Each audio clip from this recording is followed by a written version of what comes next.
Opulent Podcasts is not suitable for children of any age. Opulent Podcast is intended for mature audiences and entertainment purposes only. Hello, my name is Alberto Lara, and this is Opulent Podcasts.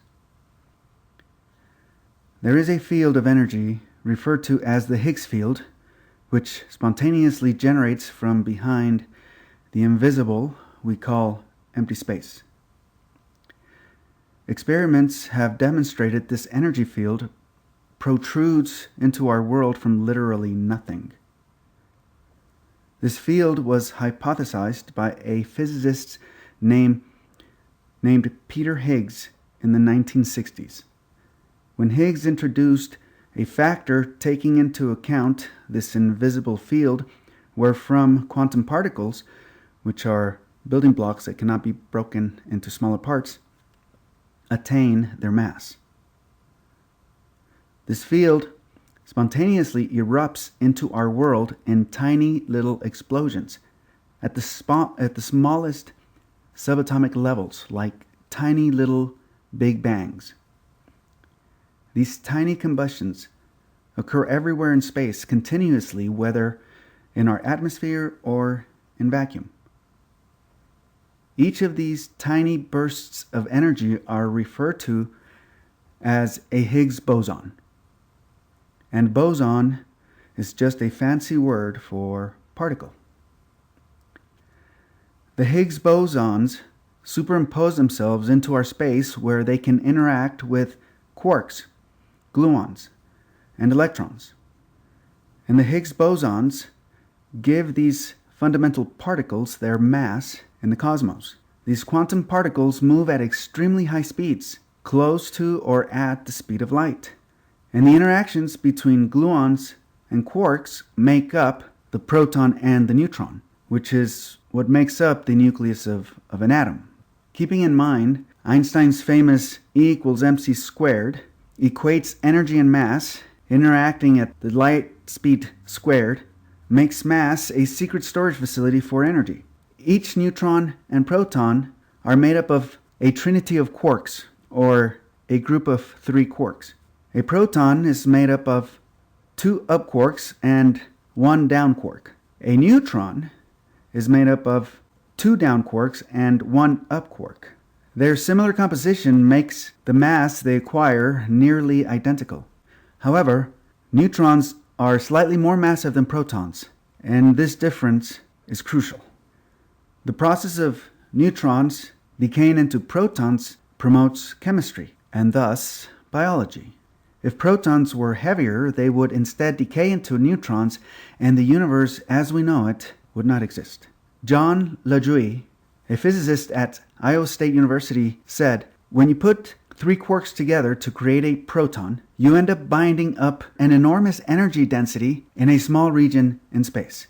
Andreas Kronfeld, a theoretical physicist at Fermilab, said, "As it turns out, the down quarks interact more strongly with the Higgs field, so they have a bit more mass. And this is why the tiny difference between protons and neutron mass exists." Along came other enthusiasts and quantum and theoretical physicists who referred to Peter Higgs' hypothetical boson factor as the God particle. But it was just a hypothesis. However, scientists and physicists did not want to call it the God particle. So they called it, after Peter Higgs, the Higgs particle instead of the God particle, because science and God didn't mix. At least, not yet. In a parallel debate that would be more profound and mystical is the discovery of the non-locality property of quantum particles, which refers to the ability of a quantum entity like an electron to influence another quantum particle instantaneous over any distance, despite there being no exchange of force nor energy. This states that when 2 subatomic or quantum particles interact, they remain influenced by one another regardless of how far they are separated. So if one is altered, the other particle is affected simultaneously without the transfer of energy across space. That means that these quantum particles are connected behind the curtain of the nothing. That there is something behind the nothing that we cannot see, connecting everything in our world. Einstein did not like this phenomena because they could not explain it nor harness it, much less control it. He referred to the non-locality property of quantum entanglement as, quote, spooky actions at a distance, unquote. This was first described in the EPR papers of Einstein, Boris Podolsky, and Nathan Rosen in 1935, and it is sometimes referred to as the EPR paradox. It was even more starkly illustrated by Bell's theorem, published by John Bell in 1964, and the subsequent particle experiments by John Clauser and Stuart Friedman in 1972, and by Alain Aspect in 1982. Irish physicist John Bell attempted to force the issue by making it experimental rather than just theoretical. Bell's theorem, published in 1964, one of the most profound discoveries in all of physics, effectively showed that the results predicted by quantum mechanics, for example in an experiment like that described by Einstein's, Podolsky, and Rosen, could not be explained by any theory which preserved locality, or constrained within the laws of physics. Until the subsequent practical experiments by John Clauser and Stuart Friedman in 1972 seem to definitely show that the effects of non-locality are real, and that, quote, spooky actions at a distance, unquote, are indeed possible, giving birth to the concept of the zero-point field, which unified even the concepts of gravity, special and general relativity, and quantum mechanics. And physicists loathed it, but they kept confirming it. That's why they started building the Large Hadron Collider, or LHC, near Geneva at the France and Switzerland border.